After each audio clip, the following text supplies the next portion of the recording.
What's going on, everybody? This is your boy Jagging Off back again. 904 that Bold City Duval, we in the fucking building. And you've tuned in on a very special video. The NFL trade deadline is a week away. So, in today's video, I'm going to be discussing 5 players that the Jaguars could trade and 5 they could potentially trade for. Now, keep in mind, this is my thoughts, not yours. Mine, not yours. So, you could completely think I'm full of shit on every single one of these, and that's okay. And if you guys have suggestions, feel free to write that in the comment section of who you think we should trade for, or who we should trade if they're not on this list. And I'll be more than happy to acknowledge it. So, that being said, let's get into the list. Let's see what the Jags possibly could do at the trade deadline. And now, this is a bit of a weird year because the Jaguars are 2-4 right now. We have 2 very winnable games coming up, and then the rest of our division opponents. We're 2 games out of first place of the AFC South, so a potential salary dump next year is coming that's probably not going to affect the team too much. Just guys who are making a bunch of fucking money. Their guaranteed money's up, and we're going to ship them the fuck out. So, it's tough to say what we're going to do. There are pieces that could be traded, and there's potential building blocks out there for the future. So, alright, let's get into it. I'm going to start with the players that we could potentially trade away. Number 1, I think y'all know who this one is. Jalen Ramsey. Yup. I'm not going to say too much about this player. I think at this point, anybody who's watched my channel this year pretty much knows how I feel about this player. And just, what the hell is front management thinking from keeping this guy here this long? Fuck this player. He can go to hell. I can't believe he's still here. And he needs to be dealt as soon as humanly possible. Fucking disgusting. Anyway. Number 2, I have Andrew Norwell. I think it's pretty safe to say that this guy has pretty much ended up on every single Jaguars fan shit list. We signed Andrew Norwell in 2018 as the potential bookend left guard to, you know, help out with the running game. While our running game's been successful, the problem is he's the weakest link. And now the Jaguars are in position where they can cut their losses with him next year and save $5 million, or keep him and then he's a $14 million salary when really all we owe him is $9 million from his guaranteed money. I think this guy's as good as gone, especially you count into the fact where Will Richardson and AJ Cann aren't making that much money and producing more than him. Yeah, I think it's pretty safe to say his ass is on the way out. Now, is he going to get traded? Who knows, but someone might kick the tires on him. So, if we get any kind of draft pick offer for him, I think the Jaguars are in a position where, like, they'll take it gladly. So, I don't know how the guaranteed money is going to work after that. So, yeah, I would say if any kind of offer comes up for Andrew Norwell, I suggest the Jaguars take it, because this guy sucks. He hasn't lived up to the bill of being a Pro Bowl guard, and I think everybody's pretty much done with him. So, Andrew Norwell, been real. Your last year here, you suck. Hopefully you're gone at the deadline. Number 3, I have Marquise Lee. Now, this is kind of a touchy subject. Marquise Lee in 2017 produced very well. The Jaguars decided to release Allen Hurns and let Allen Robinson walk from his contract, which I was in favor of letting Allen Robinson walk, but I didn't understand at the time keeping Marquise Lee when we could have restructured Allen Hurns for cheaper. But, hey, that's what we did. And since then, Marquise Lee has torn his ACL, and pretty much he's not back to 100%, and he's kind of he's gotten outplayed by DJ Chark, Chris Conley, and D.D. Westbrook. So, with our core pretty much set, there really isn't much here for Marquise Lee. I do feel bad for the guy in a sense, because Marquise Lee, I've met him a couple times. He is a very likable guy, and I still think, you know, after he heals up from this year, probably next year, he can be a pretty halfway decent number 2 receiver somewhere. So, his guaranteed money's up after this year, so I think if somebody does make any kind of offer for him, I think it's pretty obvious the Jaguars should ship him, because I'm pretty sure next year he's going to be part of the salary dump. So, not really much of a decision here. And honestly, I think it is best for Marquise Lee, too, that he goes somewhere else to produce somewhere else. Just with the way Chark, Westbrook, and even Conley are playing, I just don't think there's much for him here. So, been real Marquise Lee, no problem with you personally, but I just think it's what's best for business. So, Marquise Lee ends up number 3 on this list. Number 4, Keelan Cole. Now, people are saying, wait a minute, Keelan Cole is under a rookie contract, an undrafted rookie contract. Why would we trade him?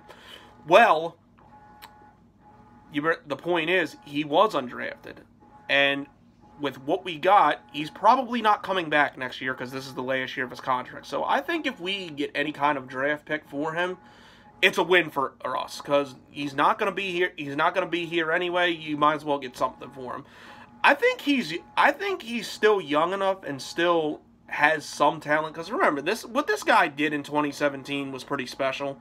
So I think there is something there, and I think he could produce somewhere else.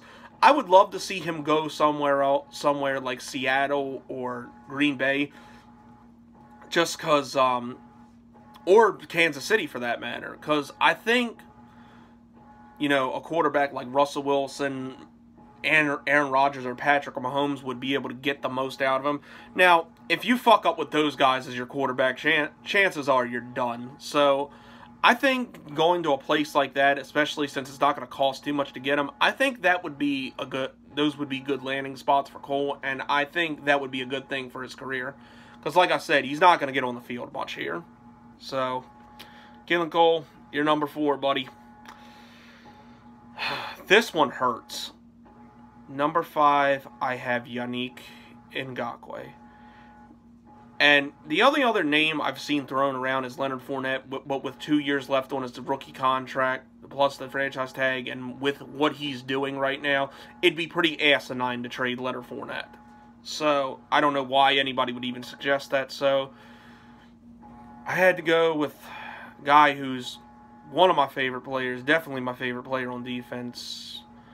My man, my Lord and Savior, I got his fucking signed jersey over there, Yannick Ngakoue.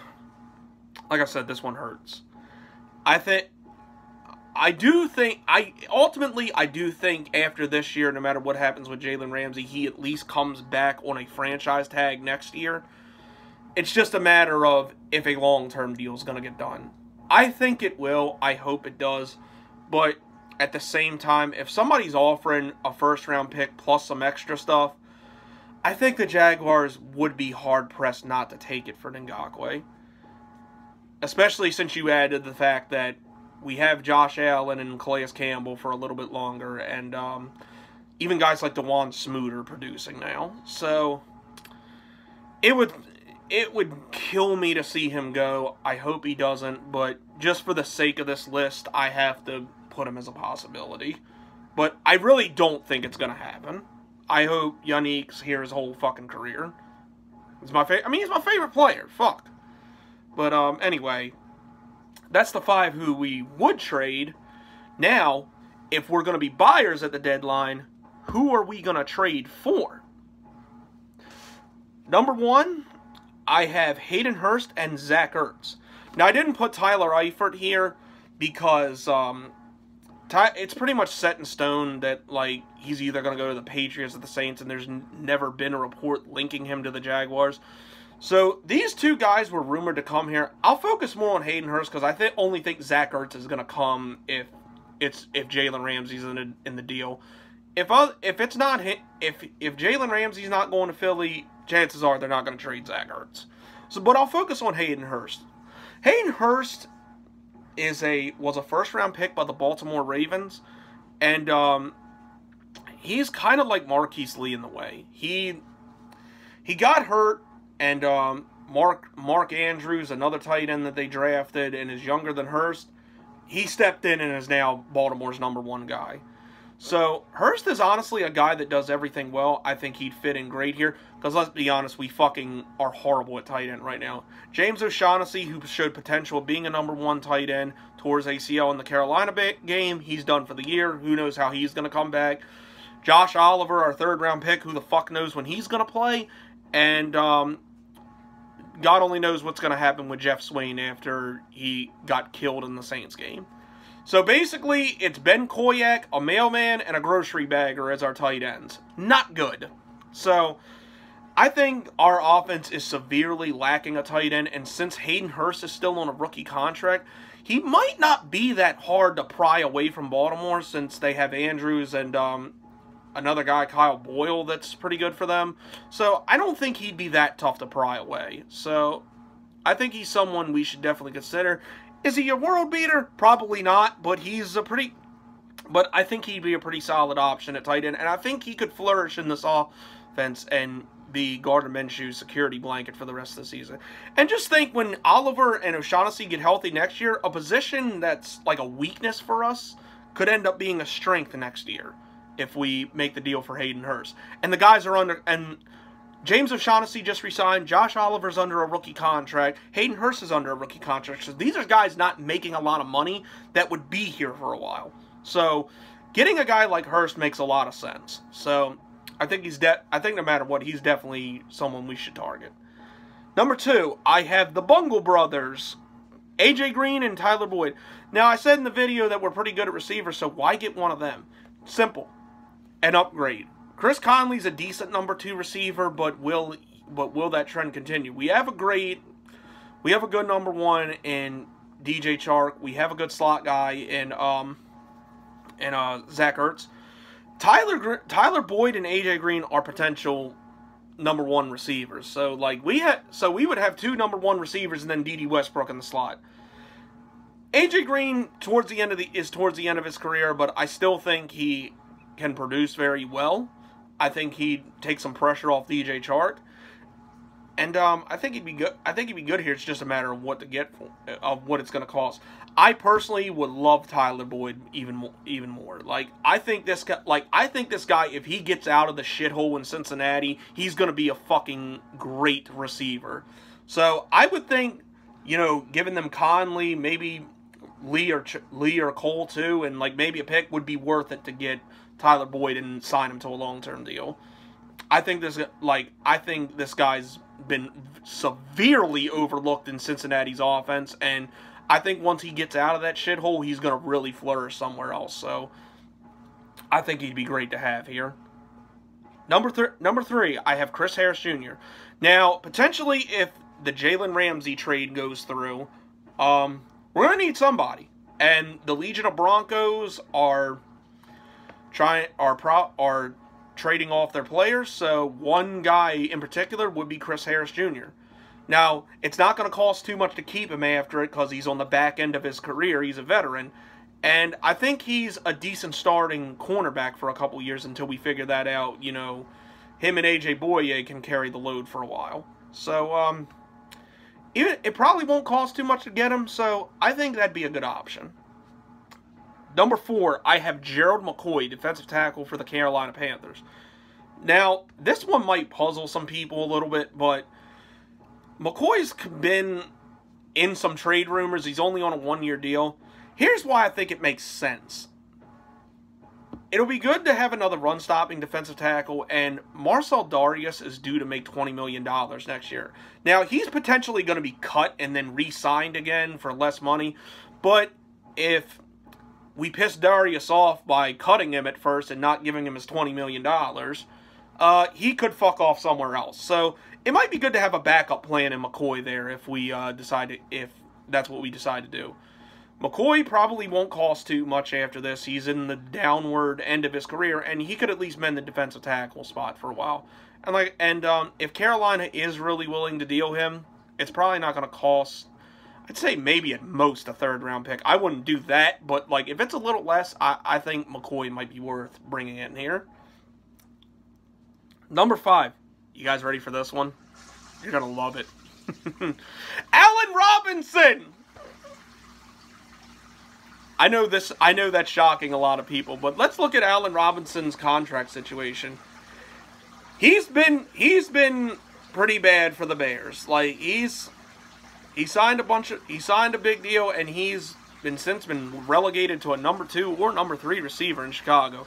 Yeah, grass wasn't greener on the other side, was it, buddy? So he's got one more year left on his contract after this. So I don't know. I know me and him have had a love-hate relationship on Twitter, but hey, look, man, Allen Robinson, if you're watching this, if it's not going to cost that much to bring you back, we are welcoming you home with open arms to be DJ Chark's number 2 receiver. So, and Chicago's got to stockpile some draft picks after, they traded 2 for Khalil Mack, and they got to build that team back up since they're in a very competitive AFC North. So, it would make sense to move Allen Robinson. So, that's the list. Now the question, what will the Jaguars do? Will we be buyers or will we be sellers? I think if we do anything at all, we'll be a little bit of both. Guys like Jalen Ramsey, like pretty much the top 3 spots on the sell list, I think the Jaguars are going to take if they get an offer for. And the guys on the buy list, I think are long-term fit, like at least the top 2 are long-term fixes, or even Chris Harris Jr. for the foreseeable next couple years could be, a cheap option to keep there that's still producing. So, what will we do if anything at all? We'll see. And if you guys have any other suggestions, write down in the comments section. I'd love to hear it. So, this has been a busy week. I've had a lot of content coming out. I got Hate Week probably either tomorrow or Thursday. So, this has been your boy, Jagging Off. Y'all have a good one, and go Jags. Duval.